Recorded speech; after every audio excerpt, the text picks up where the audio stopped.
17º episódio do Investindo na Prática, que é onde eu aplico o meu dinheiro publicamente para que vocês entendam o racional de um investidor, e eu fiz o maior investimento de todos os episódios até agora. Foi uma aplicação de R$14 mil. Caramba, do onde você colocou esse dinheiro? Me acompanha nesse vídeo, você vai entender todo o racional e o que eu estou enxergando que vai acontecer com a Bolsa de Valores. Você vai gostar.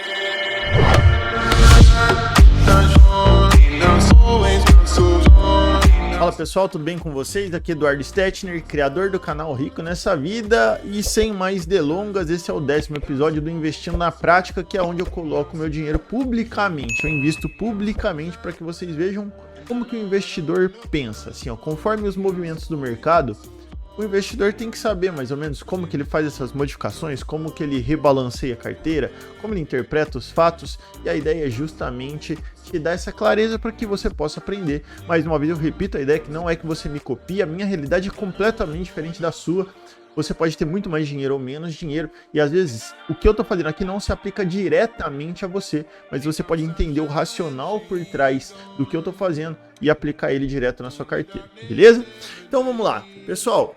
Algumas considerações importantes para a gente fazer antes de falar de como que tá a rentabilidade da carteira. É o seguinte, nós temos visto claramente que a taxa Selic está subindo no país, o governo tem que controlar a inflação e ele usa a taxa Selic justamente para controlar. Então o que ele faz? Quando ele deixa o acesso ao crédito mais caro, a intenção é que as pessoas comprem menos e aí ele consegue controlar a inflação. Só que quando ele sobe essa taxa, os títulos de renda fixa, né? Os títulos que têm menos risco, vamos dizer assim, né? Não é isento de risco, mas os títulos que têm menos risco, eles tendem a subir, porque as pessoas falam, pô, caramba, então agora eu tenho títulos pagando 12%, 13%, não compensa eu correr risco na Bolsa de Valores, eu tiro meu dinheiro de lá e corro para renda fixa. E nesse cenário, quem mais sofre de longe sempre são os fundos imobiliários. Por que que os fundos imobiliários sofrem? Porque o investidor ele pensa assim, caramba, eu já não conto muito com a valorização da cota, diferente da valorização das ações, que acontece de uma forma muito exorbitante, né, em boa parte das vezes. Mas nos fundos imobiliários isso não acontece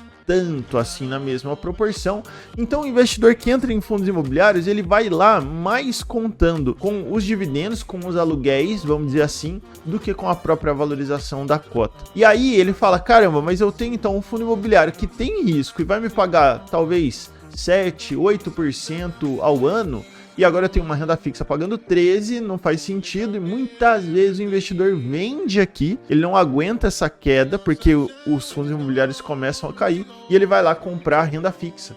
Então, isso é um movimento natural, todas as vezes, e não é só agora. Então eu já queria fazer você pensar, investidor que está me olhando aqui, se você está se sentindo aflito com essa queda dos fundos imobiliários, deixa eu te falar que isso é só mais uma vez que isso está acontecendo na história. Em todas as crises, em todas as vezes que o Brasil precisou subir a taxa Selic, esse movimento foi da mesma forma.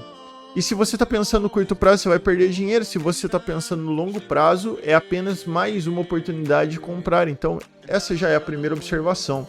O segundo ponto é que a Bolsa de Valores, no geral, ela sofre quando a taxa Selic sobe. Só que boas empresas hoje tendem a continuar sendo boas empresas amanhã se você sabe avaliar, se são empresas que têm diferenciais, se são empresas que você avaliou, que são empresas que dão lucro. Então essas empresas, se você investiu nelas com a convicção de que elas não vão quebrar com uma simples subida da taxa Selic, porque elas não estão perdendo o mercado porque a taxa Selic está subindo, você está entendendo? Então não tem por que você vender e você ficar aflito. É apenas mais um movimento de queda que em boas empresas vai se recuperar lá na frente.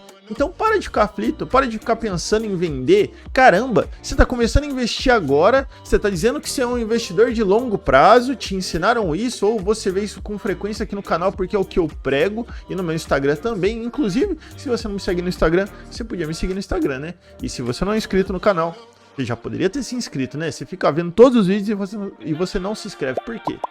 Me ajuda, pô. Vamos lá. Então, o que acontece?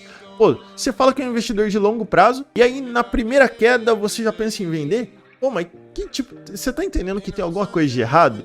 Então, você tem que ter convicções dos seus investimentos. E como que você tem convicção dos seus investimentos, das ações que você compra, dos fundos imobiliários, quando você sabe avaliar. E aí você avalia essas boas empresas, esses bons fundos imobiliários, e nessas quedas, que não são porque os fundos se tornaram ruins ou porque as ações se tornaram ruins, para você é indiferente, você só enxerga isso como mais uma oportunidade. Então beleza, dito essa introdução, vamos dar uma olhadinha em como que está a rentabilidade da carteira, o desempenho dela até agora. Então vamos entrar aqui em resumo da carteira por enquanto? Vamos lá. Então, nós estamos aqui com 68% de rentabilidade no período. A gente está com 115 mil reais e a gente aplicou 96. Então, a gente está aí, com 20 mil reais, basicamente 20 mil. 20 mil reais de rentabilidade. Caiu um pouco em relação ao mês passado, é natural e está tudo bem, não me importo com isso. Vamos dar uma olhada na rentabilidade histórica para que nós possamos cruzar com o Ibovespa. É importante você ver, quanto que o Ibovespa está rendendo e quanto a minha carteira está rendendo. Olha só que bizarro. Se a gente olhar a rentabilidade da carteira, no período, desde que eu comecei esse quadro, ela está com 69% de rentabilidade e o Ibovespa caiu para 2,47. Então a gente está com 35 vezes, um pouco menos, que seja 30 vezes a mais do que o Ibovespa no mesmo período. Isso se deve muito à diversificação, às criptomoedas que ajudaram, investimentos no exterior tendem a subir, né? Quando o dólar cai, quando o real cai aqui, o dólar sobe lá. A gente está tendo uma rentabilidade, muito, muito bacana. Quando a gente desce aqui, olha só. Então, nesse ano, nós estamos com uma rentabilidade de 28% e o Ibovespa está com uma rentabilidade de menos 13%. Então, gente, é muito legal olhar isso, que nós tomamos boas decisões, de que a carteira está com uma rentabilidade bacana. Volto a dizer, pode ser que amanhã caia? Pode ser que amanhã caia, gente, mas quando a gente faz essa diversificação e a gente acredita nas empresas que a gente está comprando, a gente não fica aflito com esse tipo de movimento. Então, eu queria mostrar isso para vocês. Vamos dar uma olhada aqui nos produtos, então, como que a gente está agora, nesse exato momento. Então, a gente está aqui, com 64%, aliás, 64 mil reais em ações, 55%, criptomoedas 19%, a gente vendeu um pouquinho no mês passado e ainda teve aquela queda. Aí a gente 8% no Tesouro Direto, fundos imobiliários com 16%. Então, beleza, tá ok. Estamos um pouco mais próximo do ideal. Aí Bitcoin 500%, Wells Fargo 53%. Vamos ver as que mais caíram aqui, Então, RBRP, que são os fundos imobiliários que estão sofrendo, é natural que isso aconteça nesse exato momento. Quem mais? Itaúsa aqui está chegando, próximo de zero, mas também não é uma grande preocupação. HSML 20% de queda, M Dias também caindo um pouquinho. Então, os fundos imobiliários basicamente são os que estão me levando para baixo. Se vocês olharem aqui, as grandes quedas da minha carteira são os fundos imobiliários. E é justamente por isso que eu queria mostrar para vocês. Olha só, você que é um investidor novo, é interessante que você veja isso, tá? Tenha clareza disso, não fique aflito. Quando você olha no último ano, se você é um investidor novo, você está investindo há menos de um ano, você só viu queda nos fundos imobiliários, tá vendo? Ele de fato caiu pra caramba, de 2.900 pontos, que é o índice do IFIX, ele já tá aqui com 2.600 pontos, então ele caiu bastante. Só que quando você olha nos 5 anos, tá vendo que essa queda, ela já não é uma queda tão significativa? Tá vendo que ela passa a ser um detalhe no gráfico perto de todo o histórico do quanto já subiu? Nada sobe para sempre. Uma hora vai ter um reajuste e normalmente acontece quando a taxa Selic cai, tá bom? Quando a taxa Selic sobe.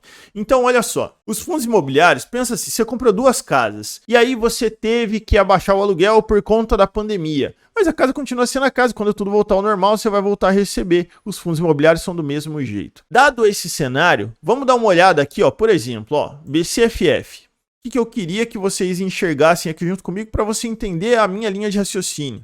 Eu peguei a cotação de BCFF no máximo do seu histórico. E olha só onde está. Nesse exato momento está aqui, R$ 62. 2 vezes ele bateu esse valor, nem na pandemia bateu esse valor, bateu 64. Bateu aqui, em 2016, ou seja, nós estamos nos mesmos patamares de BCFF11 de 2016. Caramba, cara, a gente tá tendo uma baita oportunidade na minha visão.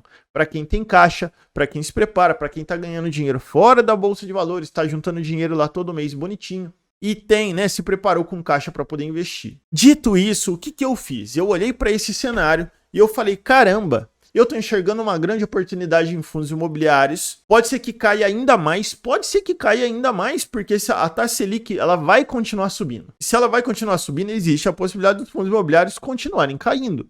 Mas não é uma verdade absoluta. Então, como eu não pretendo acertar a mínima exata, eu não tenho ideia de quando isso vai acontecer, o que eu fiz? Vou entrar forte em fundos imobiliários agora. Forte entre aspas. O que eu fiz? Eu tinha um aporte de R$10.000 esse mês. E mais, eu vendi parte do meu caixa. Então eu tinha em torno de R$9.000 e aí eu vendi mais R$4.000 de caixa, peguei R$14.000 e comprei de fundos imobiliários. Eu já comprei ao longo desse mês. Então eu vou mostrar a nota de corretagem das minhas compras para que você entenda qual foi a minha linha de raciocínio. Então estamos aqui, ó, com a nota de corretagem do dia 10/11 desse mês, que quando eu fiz a compra para o canal aqui, ó. Então eu comprei aqui 90 cotas de BCFF, comprei 60 cotas de MCCI 11 e comprei mais 30 cotas de RBRP11. Essas foram as compras que eu fiz que totalizaram o total que eu tinha disponível lá, que era 10.000 mais 4.000 de caixa. Então, totalizaram R$14.000. Essas foram as compras que eu fiz para poder compor a carteira do Investindo na Prática. Por que eu fiz isso? Porque eu estou enxergando claramente que os fundos imobiliários estão em queda. Eu acredito que pode ser que eles caiam ainda mais, mas eu não tenho certeza. Pode ser que a inflação comece a se reverter agora no próximo mês ou para o começo do ano, e pode ser que os fundos imobiliários comecem a reagir porque eles já estão em preços, na sua grande maioria, irrisórios. Então, quando eu olho para isso, eu falo, caramba, talvez eu não tenha essa oportunidade tão cedo.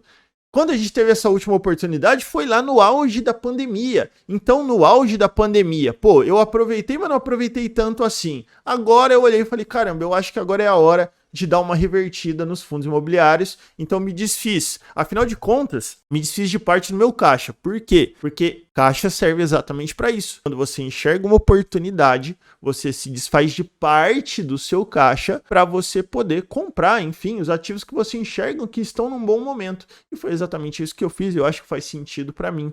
Nós estamos aqui muito bem distribuídos. Quando a gente olha para o Kinvo, o que a gente precisava fazer, né? A gente tinha o caixa, agora eu vou ter que recompor meu caixa, porque ele já não é mais essa realidade aqui. Eu não incorporei na minha carteira essa nova compra, eu vou incorporar para o mês que vem. Então o caixa vai diminuir R$4.000, vai ficar com 5, né? De praticamente 9 vai ficar com 5.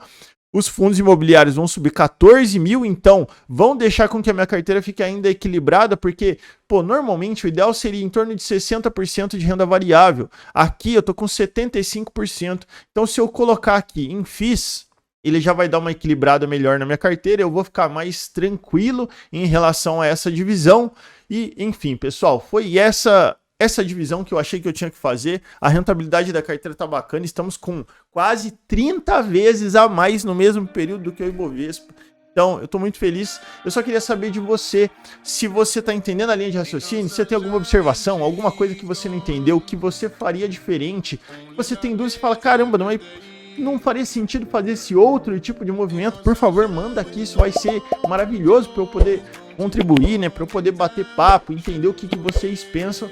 Se você tiver alguma ideia de vídeo, manda aqui também. E uma coisa que eu queria te pedir, por favor, não se esquece de se inscrever aqui no canal. Isso é importante para mim, me ajuda a chegar a mais pessoas, principalmente se você está gostando desse conteúdo, desse quadro. A gente está no 17º episódio.